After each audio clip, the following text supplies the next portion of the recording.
Hello, VOT family.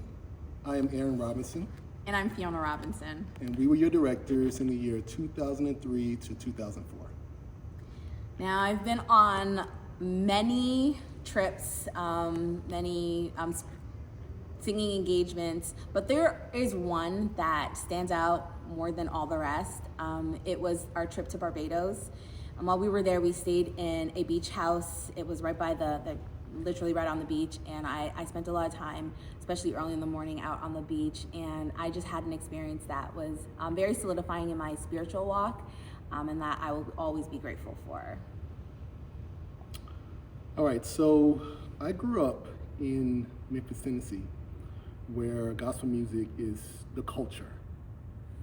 And so for me, it was all about choir, it was all about music, it was all about power, it was all about sounding great. That's what choir was. When I came to Oakwood, some of my friends had already been at Oakwood, and they are the ones who kind of drew me to BOT. Say, you got to join BOT, you got to join this choir. So I came and I joined this choir, and BOT, what stuck out to me about it was I had never seen a group of young people that was a choir that worshiped and ministered the way that they did. That was a different experience for me, and so I was enamored by that. When I first came, it was just about, oh, we're going to sing, we're going to do just like what we did in Memphis. But in this particular case, BOT was traveling. I mean, Thanksgiving break, they weren't going home. Spring break, you weren't going home. You were going on a missionary trip, and you were going to do something for somebody else, right? Something greater than yourself. And I had never seen that before, not from someone that age. Usually that's not something that you're focused on. And so for me, that was a different experience. And that set me on a different path. So when I moved after graduation, I moved to Cleveland, Ohio, and my family started a church there, right? So becoming a director of BOT, let me say this, becoming a director of BOT, after that, I was given that opportunity, learning about true worship, what that meant, that was a process. It was a process, and there are a lot of skills that I developed in my time as a director. More than just teaching a soprano, alto, tenor part. It was more than that. This was really bringing people together. This was inspiring people to worship. It was inspiring excitement in the choir. It was about making people feel like they belonged and that you could do this. It was more than just music, which is something that, again, was a new experience for me because I had never been a leader in that sense before. So when we moved to Cleveland, Ohio, we started this church. My family started this church there. And one of the things we did do was start a community choir. And these were kids that they liked to sing, but that's different than you can sing. And so the challenge now is, how do you inspire these kids to sing? How do you create a sound that you would consider to be, I should say, a beautiful sound? I just put it that way, right? How do you get this out of them? But that time that we spent in Oakwood, that time as a director in BOT gave me, I feel like he gave me all the skills that I needed to be able to do that. And it's taken me far beyond that too. It's given me different type of confidence where I feel comfortable being in front of people and teaching music in that sense. And so that's what BOT meant to me. That's one of the reasons why it's near and dear to my heart. And similar to Erin in that we're the leadership aspect of being involved with BOT, similar in my life, my experience as the choir or co-director helped me to recognize how God can use me in a way that I could never imagine for myself.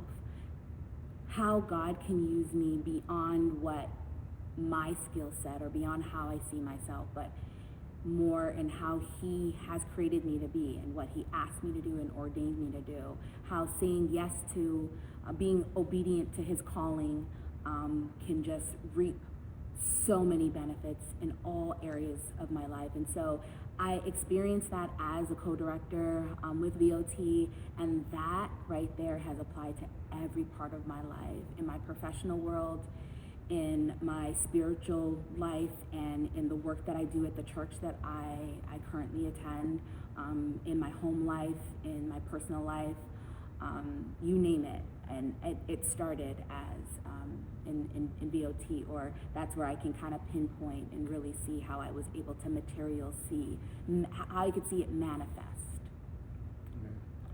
So I will tell one more story. I'm going to tell a story of a moment that if I could relive, I would, and I'll tell you why. And those who are in the choir in our year, they will understand the story, specifically the ones that were directly involved in it. So, as you already know, for spring break and Thanksgiving, we would do missionary trips and we would travel and we would sing at various churches. So I believe this was a spring break trip. I'm pretty sure that's what it was. And we had gone to California. That was our trip. And so we were there for maybe a week. I don't remember all the details. But on I think the first weekend, maybe, that Sabbath, we were singing at a church that morning, of course, and then there was going to be a concert at a different church that evening. So we wanted to inspire people to come out to that concert at this other church. So what we ended up doing was the choir, because we were co-directors, I took a smaller section of the choir to go to this other church. We were going to sing at their service also, kind of as a here's this choir, here are these young people, and they're going to minister for you. Come back. That was the whole idea. So we said, yeah, we're going to go there and we're going to do this. We're going to entice people to come back. But of course, because the rest of the choir, they had to sing also. All of our band members had to stay back with them. So we said, oh, we'll be fine. So we got transportation. We said, we're just going to sing a cappella. We're going to make this. We're going to do this. So I think it was 6 to 9 of us. Again, I don't even remember the number. But the ride may have taken 30 minutes maybe. And we just said, we practiced the entire time. I mean, we may have done 3, 4, 5, I don't remember. Right? We're going over soprano, alto, tenor over and over again. We got this, we got this, we got this. And by the way, the song was Right Division. So that was the song we were doing. So we got this, we got this. So we get to the church. We are greeted, and we meet with their ministry directors who tell us when we're going to go up. We meet with them and introduce ourselves. Okay, and so they tell us, okay, you guys are up. We go up on the stand, and of course, I probably took the mic. I probably said a few words, who we are, here's what we do, and just encouraging everybody to come out. And we said, we just want to sing this song for you right now, and just want to minister to you. So the song was right. Again, it was Right Division. So, of course, after giving the mic up, we're trying to sing this song a cappella. So I turned around to the group, and I gave them what I thought was the soprano, alto, tenor note. In fact, I probably even went to the piano. I called myself playing the piano, although I really couldn't. But I knew a few notes, so I played the alto, the soprano, and the tenor part. I go to the choir, I sing it one more time, and we go to sing the song. And I promise you, there may have been 8 to 9 notes that came out. I gave them 3. Some sort of way, we had all kind of sounds that were coming out on this Right Division. So, of course, I'm looking at them like, what's going on? So I turned to the choir, I'm like, we got this, all right. Turn back around, say, okay, guys, we got this. And so we tried again. I start, and the sound came out this time. I mean, I don't know. It was like 1 note, and it was just a disaster.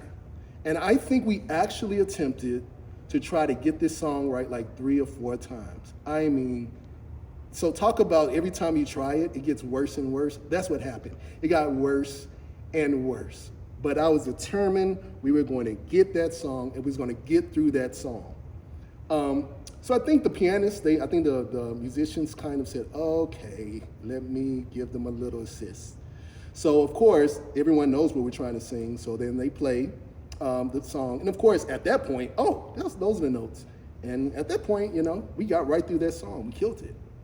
Got right through it. But I mean, talk about trying to entice people to come back out. The whole ride back, we're like, ain't nobody coming back to this concert tonight. Nobody's coming back. We get back to the rest of the choir. They're like, how did y'all do? How did y'all do? And we're just like, I don't know. Y'all tell the story, because I didn't want to talk about it.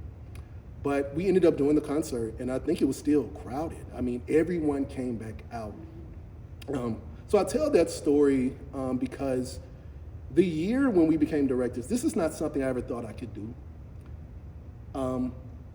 But the choir VOT is really near and dear to my heart. And the reason for that is because it actually felt, you always say things feel like a family, but the support that I felt behind me, I mean, I felt like in that year, every single person in that choir wanted to see us succeed. I mean, we had full support from everybody all the time. And we grew closer and closer and closer over the year, you know, and Danica's the one, she was our predecessor. She's the one that put us there. And Danica just believed, she just believed in us. And so I will never, Danica means a lot because of the path that it set us on, the ministry, the path that it set us on. I also credit Damien in a lot of other ways. There are other things I could say about Damien, why I respect him so much, and along with all the other leaders that came before us. And so, again, I love the choir, I love VOT. So. Another reason why the choir is very near and dear to our heart, in our co-directorship, of course, you know, we spent a lot of time together kind of getting things in place and spent a lot of time in prayer together as we led this choir, which we didn't feel, you know, equipped to do it, but we were willing because God had asked us to do it, and Danica had supported us, and we had so many supporting people around us to do it. But in our time together, Erin and I became best friends, and we've been blessed to be able to I was able to marry my best friend, and we are 16 years and going, and I'm so grateful. The way God orchestrates things is just way beyond anything we could imagine or think. All right, so the reunion is Alumni Weekend 2025. So it's coming up fast actually. So we want to see everybody there. So whether you were a soprano, you were a tenor, you were an alto, whether you played on the band, or if you was just someone who supported the choir, supporting member, we want to see you there. This event this time is for you. Yes. We cannot wait to see you. We cannot wait to put all the harmonies back together. So spread the word, save the date, and we will see you there. We want to have an incredible experience, one that we will never forget. See you in Huntsville.